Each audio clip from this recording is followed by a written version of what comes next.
Assalamualaikum warahmatullahi wabarakatuh. Perkenalkan kami dari kelompok 10 yang beranggotakan dari Rahayu Putri, Lita Feliniari, Raudatul Jannah, Rahmat Noftriandi, dan Muhammad Fadel Hidayah akan mempresentasikan laporan analisis perancangan usaha pemanfaatan limbah kulit durian untuk pembuatan hand sanitizer.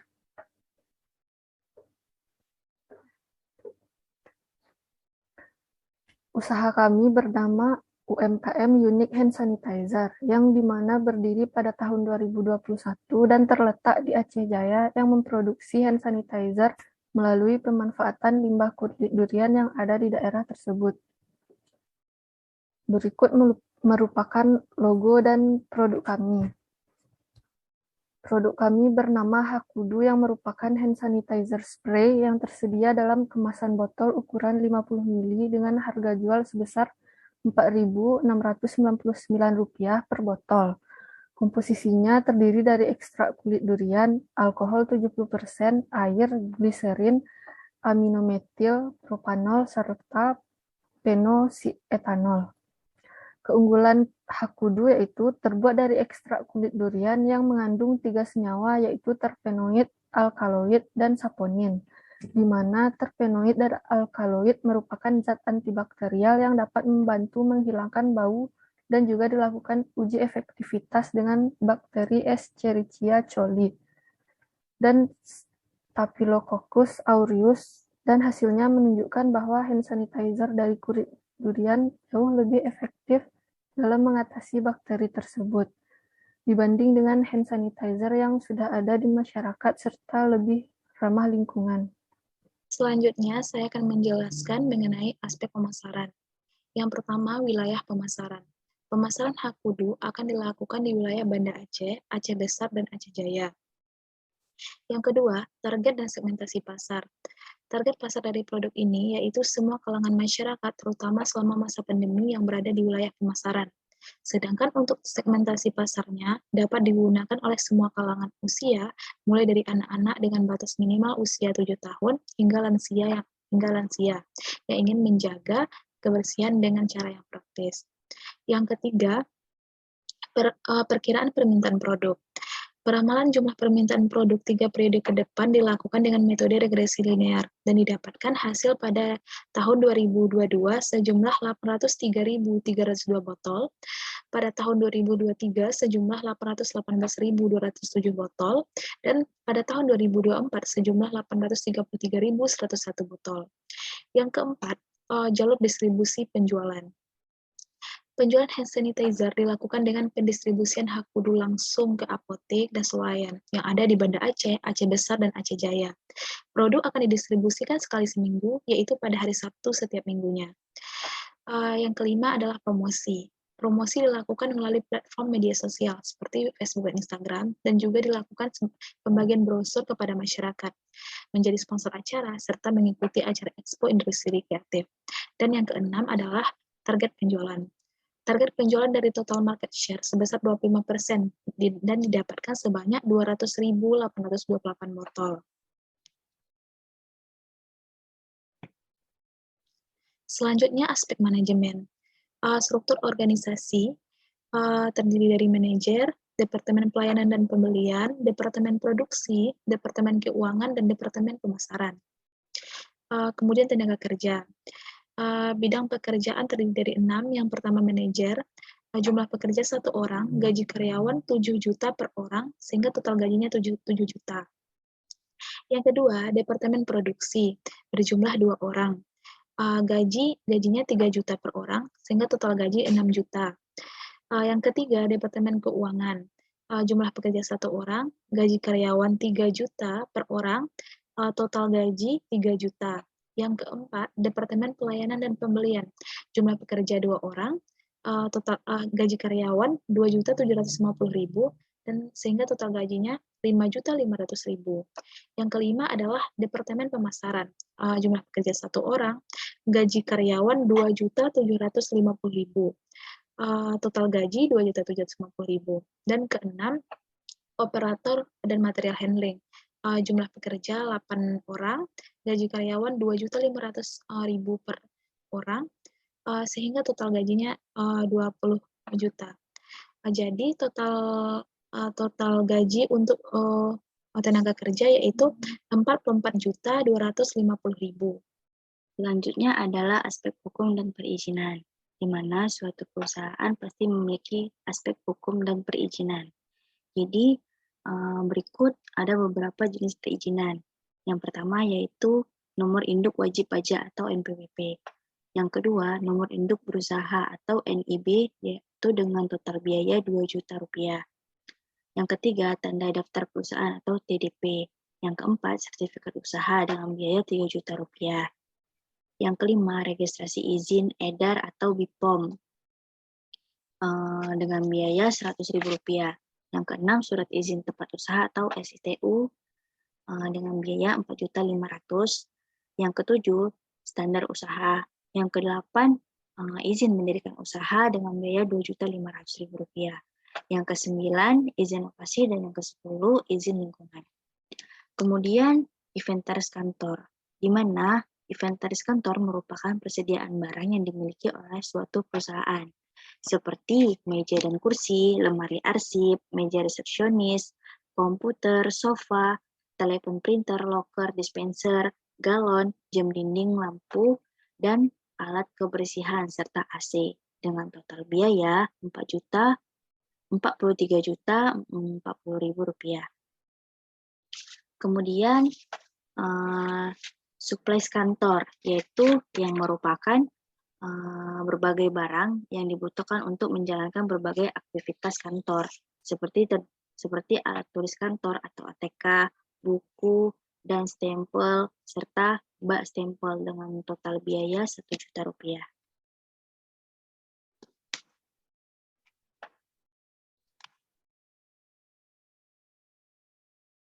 Kemudian aspek lingkungan, di mana terdapat dua aspek lingkungan. Yang pertama, kemungkinan terhadap dampak lingkungan sekitar, di mana limbah kulit durian ini memberikan berbagai masalah pada lingkungan, seperti pencemaran udara, pencemaran lingkungan, tumpukan limbah, dan dapat menjadi sumber penyakit yang merusak pemandangan, serta dapat menimbulkan masalah lain. Kemudian, kemungkinan terhadap dampak lingkungan masyarakat dan sosial budaya, di mana dampak sosial budaya yang didapat masyarakat yaitu meningkatkan kesadaran masyarakat untuk menjaga kebersihan, sehingga akan berdampak baik bagi kesehatan masyarakat serta memberikan nilai jual terhadap limbah kulit durian, yang dimana biasanya kulit durian itu dianggap tidak memiliki nilai ekonomis. Selanjutnya adalah aspek teknologi dan produksi, yaitu terdapat tenaga kerja, di mana berdasarkan perhitungan tenaga kerja langsung, bagian produksi didapatkan total biaya tenaga kerja pada tahun 2022 sebesar Rp236.363.636. Dan pada tahun 2023 sebesar Rp260 juta, serta pada tahun 2024 sebesar Rp286 juta dengan asumsi kenaikan upah sebesar 10% per tahun. Kemudian mesin dan peralatan, di mana mesin dan peralatan ini adalah suatu kebutuhan yang harus ada pada suatu perusahaan, di mana mesin dan peralatan yang digunakan pada perusahaan ini terdiri dari neraca analitik, gelas ukur, styming rod, kompor listrik, pisau, lesung, mapan jemuran, baskom kecil, serta power strainer.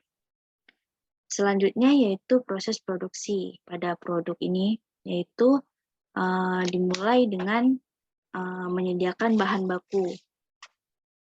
Nah, bahan baku di sini adalah limbah kulit durian. Kemudian selanjutnya pencucian kulit durian hingga bersih. Setelah bersih, maka dilanjutkan ke proses penjemuran kulit durian hingga mengering. Setelah mengering, dilakukan proses pemotongan kulit durian menjadi potongan-potongan kecil. Setelah proses pemotongan pada bagian kulit durian, dilakukan pengeringan kembali pada potongan kulit durian. Selanjutnya, masuk ke tahap penghalusan pada kulit durian yang telah kering dengan menggunakan mesin penghalus. Selanjutnya, apabila kulit durian sudah halus seperti serbuk, maka bisa dilanjutkan ke proses pencampuran bahan pendukung lainnya. Apabila apabila kulit duriannya belum halus seperti serbuk, maka dilakukan kembali penghalusan agar halus seperti serbuk. Nah, setelah halus seperti serbuk, maka dilakukan proses pencampuran bahan pendukung yaitu alkohol, sehingga didapatkan produk hand sanitizer. Baiklah, kemudian akan saya lanjutkan ke bagian aspek ekonomi dan keuangan. Yang pertama ialah biaya investasi. Biaya investasi yang dibutuhkan yaitu sebesar 102.988. Kemudian ada biaya produksi. Biaya produksi pada tahun 2002 sebesar 2M,997 juta,328. Sementara tahun 2023 sebesar 3M sekian dan tahun 2024 sebesar 3M sekian. Lalu ada total kebutuhan dana tahun pertama yaitu sebesar 3,1 M. Kemudian ada struktur modal, kebutuhan dana sebesar 3,1 M, lalu ada modal sendiri sebesar 2,1 M, lalu ada pinjaman sebesar 930 juta dengan bunga kredit 14% dengan jatuh tempo selama 3 tahun. Lalu ada HPP, harga pokok produksi, yaitu sebesar 3,1 M. Lalu kemudian ada harga jual produk pada tahun 2002 didapatkan sebesar 4.000,699 per botol. Kemudian tahun 2023 sebesar 4.943 per botol dan tahun 2024 sebesar 5.181 per botol. Kemudian perhitungan cash flow pada tahun 2002 sebesar 2M997 juta. Lalu tahun 2023 sebesar 3M sekian dan tahun 2024 sebesar 2,1 M. Kemudian neraca keuangan total pasifa pada tahun 2002 sebesar 3M. Tahun 2023 sebesar 2,8 M dan tahun 2023 sebesar 2,7 M. Kemudian ada BEP break even point pada tahun 2002 sebesar 143,869, tahun 2023 sebesar 174,543 dan tahun 2024 sebesar 229,538. Kemudian payback period PBP didapatkan sebesar 0,027 atau diperkirakan selama 1 tahun. Lalu ada internal rate of return, persentasenya ialah didapatkan sebesar 73,93%. Lalu ada net present value ialah didapatkan sebesar 18,7 M dan 18,4 M. Kemudian dilanjutkan oleh teman saya. Selanjutnya adalah mengenai profitability index. Dapat dilihat pada tabel berikut bahwa kas masuk pada tahun pertama adalah sebesar 3,7 miliar rupiah, sedangkan pada tahun kedua adalah sebesar 4,04 miliar rupiah, sedangkan pada tahun ketiga adalah sebesar 4,3 miliar rupiah. Sedangkan kas keluar untuk tahun pertama adalah sebesar 3,7 miliar rupiah dan pada tahun kedua adalah sebesar 4,06 miliar rupiah dan sedangkan pada tahun ketiga kas keluar adalah sebesar 4,4 miliar rupiah.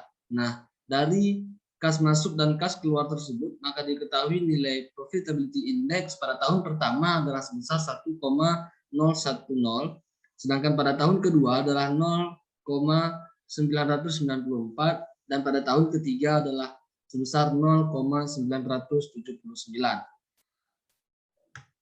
Selanjutnya adalah kesimpulan. Kesimpulan pertama, usaha ini bernama UMKM Unique Hand Sanitizer yang memproduksi hand sanitizer dari kulit durian yang berada di Aceh Jaya dengan target pemasaran Banda Aceh, Aceh Besar, dan Aceh Jaya. Produk yang dijual berukuran 50 mili dengan harga sebesar Rp4.699 per botol. Kesimpulan berikutnya adalah jumlah permintaan untuk 3 periode ke depan diperkirakan pada tahun 2022 sebesar 803.312 botol dan pada tahun 2023 sebesar 818.207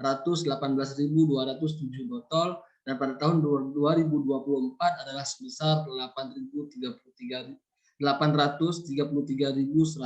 botol. Nah, kesimpulan berikutnya, nilai profitability index pada periode pertama adalah sebesar 1,010, sedangkan pada periode kedua adalah sebesar 0,994, dan pada periode ketiga adalah sebesar 0,979.